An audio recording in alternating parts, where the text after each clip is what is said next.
Crawley puts Kent on top after Yorkshire fight back. Yorkshire managed to pick up a draw and a win in the first two rounds, thanks mainly to mammoth partnerships from Root and Balance in both games. They had to make do without the England Test captain this round, but they were able to welcome Test spinner Dom Bess on loan from Somerset. Kent, meanwhile, looked to pick up where they'd left off after taking a full 24 points last time out when they defeated Warwickshire. After winning the toss and opting to bat under blue skies, Yorkshire made a disastrous start to their innings as Lythe fell to the first ball of the match. Harry Brook set about leading the recovery as he took 10 off the following over from Milnes.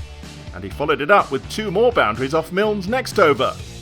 A bowling change did the trick for Kent, however, when Clarkson got one to move late to find Balance's edge, Robinson the keeper taking a smart catch.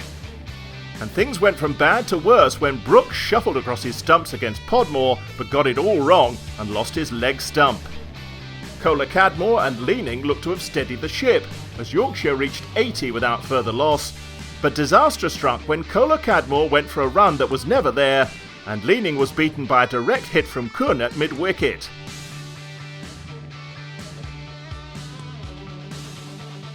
Kohler Cadmore's bad morning was confirmed soon after when he picked out Podmore at fine leg with a pull off Milnes to fall for 28.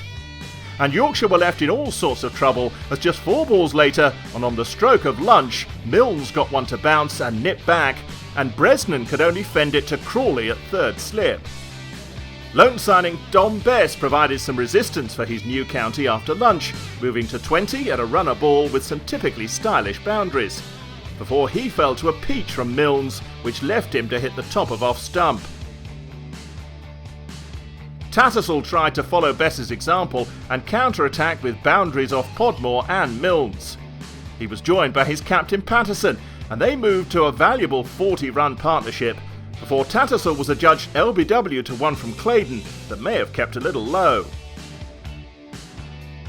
Code then fell to the part-time bowling of Bell Drummond, chasing a wide one that only swung wider. Olivier was able to send a couple to the rope off Bell Drummond to bring up 200, a good recovery for the Yorkshire lower order from 96 for 6, before the innings was brought to a close when Patterson was run out backing up, when Claydon got his hand to a miscued pull from Olivier. That brought an early tea break, with Yorkshire hoping they could salvage the day by making inroads to the Kent batting in the evening session. And they were able to do just that, as Olivier produced an unplayable delivery that swung late to beat Dixon's defence and clatter into his middle stump. Crawley helped himself to 3 of his own in succession off Olivier.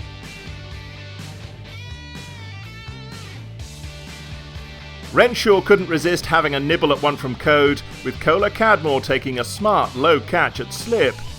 Crawley continued in the same fashion, but Bell Drummond fell when Bresnan got one to seam away, with Kohler Cadmore again claiming the catch. Kohler Cadmore was able to claim his 3rd slip catch of the innings when Kun provided him catching practice off Tim Bresnan. Crawley was still looking in excellent touch, however, and he found the boundary 3 times from one Olivier over to pass 50. Crawley was able to reach the close on 73 not out, the innings of the day by some distance after Yorkshire's fight back. The home side will begin tomorrow still 80 in arrears, but crucially with 6 wickets still in hand.